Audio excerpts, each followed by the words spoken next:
ప్రతి క్షణం సమాజం కోసం మీ మిత్ర న్యూస్. మిత్ర న్యూస్కి స్వాగతం. సాధారణంగా ప్రతి నాన్ వెజిటేరియన్లో ఆదివారం వచ్చిందంటే చాలు ఇంట్లో ఖచ్చితంగా మటన్ ఉండాల్సిందే. చికెన్ కంటే ఎక్కువగా చాలామంది మటన్కు ప్రాధాన్యత ఇస్తుంటారు. అయితే మటన్ తీసుకునే విషయంలో కొన్ని జాగ్రత్తలు పాటించాలని నిపుణులు చెబుతున్నారు. ముఖ్యంగా మటన్ తిన్న వెంటనే కొన్ని వస్తువులను తినకూడదని అంటున్నారు. అవేంటో తెలుసుకుందాం. మటన్లో ఐరన్, ప్రోటీన్తో పాటు ఎన్నో విటమిన్లు పుష్కలంగా ఉంటాయి. సుమారు 100 గ్రాముల మటన్లో 33 గ్రాముల ప్రోటీన్ ఉంటుందని నిపుణులు చెబుతుంటారు. అలాగే మటన్లో జింక్, విటమిన్ B12 కూడా పుష్కలంగా ఉంటుంది. అందుకే మటన్ను తీసుకోవాలని సూచిస్తుంటారు. అయితే మంచిదని అతిగా తీసుకుంటే మాత్రం ఇబ్బందులు తప్పవని నిపుణులు చెబుతున్నారు. మోతాదుకు పెంచే మటన్ తీసుకుంటే శరీరంలో కొలెస్ట్రాల్ స్థాయిలు పెరుగుతాయని అంటున్నారు.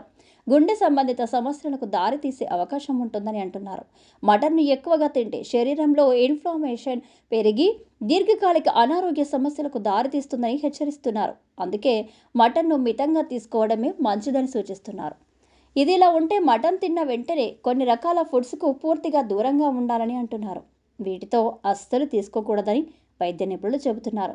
మటన్ తిన్న వెంటనే ఎట్టి పరిస్థితుల్లో ఆలుగడ్డ తీసుకోకూడదని నిపుణులు చెబుతున్నారు. ఈ రెండింటికి ఒకేసారి తీసుకుంటే అజీర్తి, వికారం, వాంతులు, కడుపు నొప్పి వంటి సమస్యలు దారితీస్తాయని చెబుతున్నారు.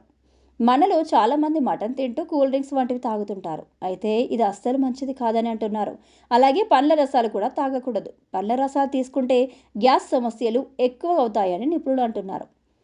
మటన్ తినగానే పాలు అస్సలు తాగకూడదని నిపుణులు చెబుతున్నారు. ఒక మటన్ మాత్రమే కాకుండా ఏ నాన్ వెజ్ తిన్న తర్వాత అయినా పాలు తాగకూడదు.